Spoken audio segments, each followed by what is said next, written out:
کفن باندھے چلو بڑھ کر، کفن باندھے چلو بڑھ کر، کفن باندھے چلو بڑھ کر، چلو اقصی بلاتے۔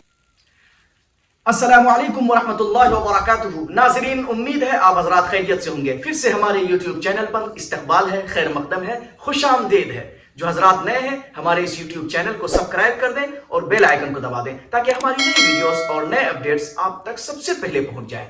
شکریہ۔ ناظرین، اتراکھنڈ اسمبلی میں یکساں سول کوڈ منظور ہو گیا ہے، لیکن یہ جو بل ہے پورا کا پورا اسلام اور مسلمانوں کے خلاف نظر آ رہا ہے، اور UCC یونیفارم سول کوڈ کے نام پر مسلمانوں کو ہندوتو کلچر اپنانے پر یا ہندو کوڈ بل پر عمل کرنے پر مجبور کیا جا رہا ہے۔ اس بل کا واضح مطلب ہے مسلمانوں کو پریشان کرنا، مسلمانوں کو اسلام کے مطابق زندگی گزارنے سے محروم کرنا۔ اس بل میں واضح طور سے ST سماج کو چھوٹ دے دی گئی ہے۔ اس بل میں واضح طور پر ST سماج کو اس بل سے جدا کر دیا گیا ہے، الگ کر دیا گیا ہے، یعنی آدیواسیوں پر یہ بل نافذ نہیں ہوگا۔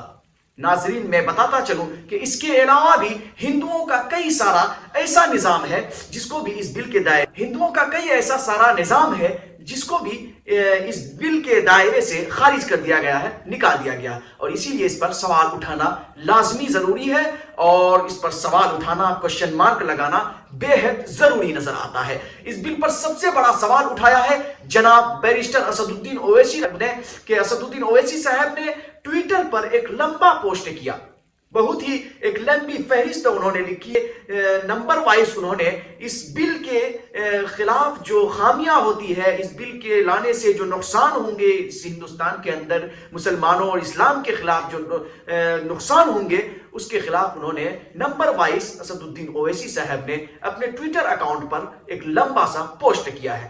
انہوں نے بتایا، پوائنٹ کے ذریعے اس بل کی خامیوں کو انہوں نے اجاگر کیا اور کہا کہ یہ بل سیدھے سیدھے مسلمانوں کو اسلامی طریقے سے زندگی گزارنے سے محروم کرنا اور ان کو ہندو کوڈ بل پر عمل کرنے پر مجبور کرنا ہے۔ اس کے علاوہ کچھ بھی نہیں ہے۔ ان کا یہ بھی کہنا ہے کہ جب اس بل میں واضح طور پر ST سماج کو الگ کر دیا گیا ہے، یعنی شیڈول ٹرائبل پر یہ بل نافذ نہیں ہوگا، اسی طرح ہندوؤں کا کئی اپنا خاندانی نظام ہے جس کو اس کے دائرے میں نہیں رکھا گیا ہے۔ اسٹیٹ کا میجورٹی سماج جب اس بل کے دائرے میں نہیں آئے گا، پھر وہ کیسا یونیفارم سول کوڈ ہے؟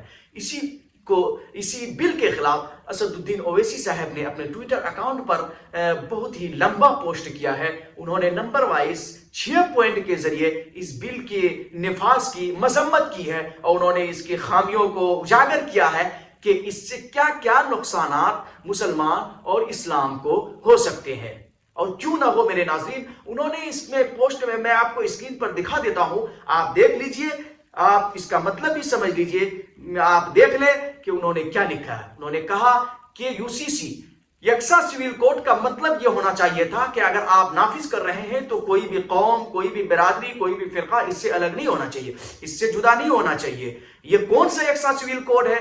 یہ کہ کسی خاص طبقے کو اس یکساں بل پر سے الگ کر دے رہے ہیں، کسی خاص طبقے کو اس یکساں بل سے جدا کر دے رہے ہیں۔ کوئی ایسا خاص طبقہ ہوگا جس پر یہ بل نافذ ہی نہیں ہوگا؟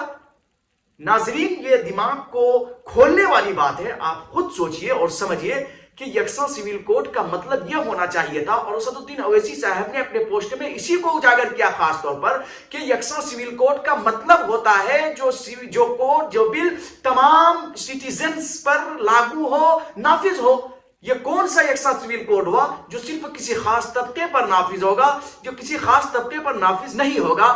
یہ بل کسی خاص طبقے پر نافذ ہوگا، کسی خاص طبقے پر نافذ نہیں ہوگا۔ یہ کوئی UCC بل نہیں ہوا میرے ناظرین۔